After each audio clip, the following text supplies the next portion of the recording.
आज मैं उठी थी 8:29 पर और सबसे पहले मैंने अपने हेयर्स को कॉम्ब किया एंड पेस्ट अप्लाई किया। अगर आपको इसकी रेमेडी चाहिए तो कमेंट में आर लिख दीजिए गाइस। इसके रिज़ल्ट बेस्ट है और अच्छे से स्कैल्प में और अच्छे से रूट में इसका अप्लाई कर लिया, देन वॉश कर लिया। और जब मेरे हेयर सूख गए थे तो मैंने ऑयलिंग कर ली। उसके बाद मैंने ब्रेकफास्ट किया और मैंने वाटर फिल की फॉर माई स्टडीज़, क्योंकि हाइड्रेटेड रहना पड़ता है। फिर मैंने सेटअप लगाया अपनी स्टडीज़ के लिए और सबसे पहले मैंने स्टार्ट किया with most important formula sheet से। उसके बाद मैंने थोड़ा सा ब्रेक लिया और मैंने झाड़ू लगाए।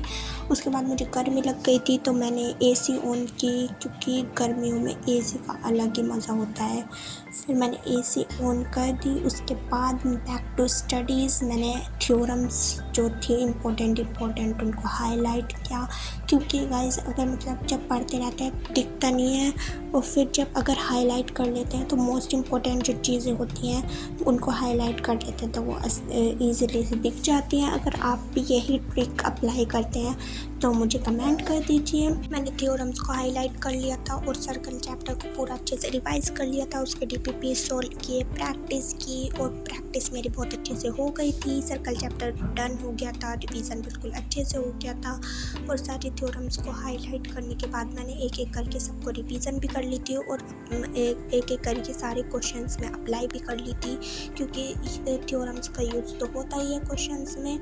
सो मुझे सबसे अच्छी थ्योरम्स आप बताइए कौन सी आपको लगती है सबसे इजी थ्योरम। वैसे मुझे सर्कल चैप्टर की सारी थ्योरम इजी लगती हैं, बट गाइस सब बोलते हैं कि सर्कल चैप्टर बहुत हार्ड है, पर मुझे तो बहुत इजी चैप्टर है। सबसे इजी मुझे वैसे सर्कल तो नहीं, बट हार्ड भी नहीं लगता, इजी भी नहीं लगता, मीडियम ही लगता है। बट प्रैक्टिस से जो है वो हो जाता है।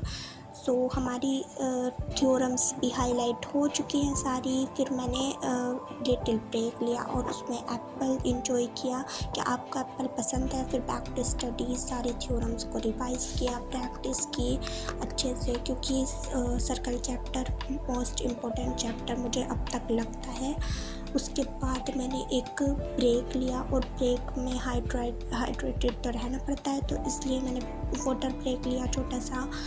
सो गाइस सबसे अच्छी जो है ना स्टडीज़ के लिए मेथड वाटर पियो सबसे ज़्यादा। उसके बाद मैंने सोशल स्टडी में रिवाइज़ किया एक चैप्टर पूरा, वो बहुत बड़ा होता है उसमें 9th क्लास का सबसे सेकंड वाला जो चैप्टर है हिस्ट्री में वो। फिर मैंने ब्रेक लिया और इन्जॉय की मैगी मुझे बहुत ज़्यादा पसंद है। आप भी कमेंट कर दीजिए अगर आपको भी पसंद है। और मैंने देखा हेड एंड वॉइस का एपिसोड 1 और एपिसोड 2 गाइस मैंने इन्जॉय किया विद मैगी के साथ, मज़ा आ गया। बट गाइस 3rd एपिसोड है ही नहीं कहीं पर इसका सबटाइटल्स के साथ। लोग मुझे मिला था स्कूल में क्राफ्ट बनाने के लिए, तो मैम ने बोला था कि आप कोई सा भी एनीमे कैरेक्टर बना सकते हैं, तो मैंने चूज़ किया आन्या। तो इसके बाल में बहुत टाइम लगा था, जाकर ऐसे सॉल्व हुआ। फिर हमने इसके जो उसके ऊपर कॉर्न लगे रहते हैं वो काटे और ये हमारी तैयार हो चुका है इसके बाल। अब हमने इसका सर तैयार किया और इसकी पूरा सर तैयार हो चुका है। सो हमारी बन गई है आन्या, बिल्कुल रेडी है। सो गाइज मुझे तो ये बहुत क्यूट लगती है। अगर आपको भी क्यूट लगती है तो लाइक कर दीजिए और सब्सक्राइब फॉर मोर वीडियोस और कमेंट कर दीजिए कि आपका फेवरेट कैरेक्टर कौन सा है। फिर मैंने ड्रॉ किया नारुतो। आप बता दीजिए कि नेक्स्ट में क्या ड्रॉ करूं। उसके बाद मैंने इंजॉय की सैलड जिसमें थे एप्पल्स एंड क्यूकम्बर। मुझे बहुत अच्छा कॉम्बो लगता है। वैसे अगर आपने ट्राई किया हो तो जल्दी से मुझे कमेंट कर दीजिए, और मुझे तो बेस्ट लगता है। फिर जो है हमने बैक टू स्टडीज़ जो फार्मूलाज बनाए थे सुबह उनको रिवाइज़ किया। सो ये था मेरा पूरा vlog. Thanks for watching, subscribe for more video.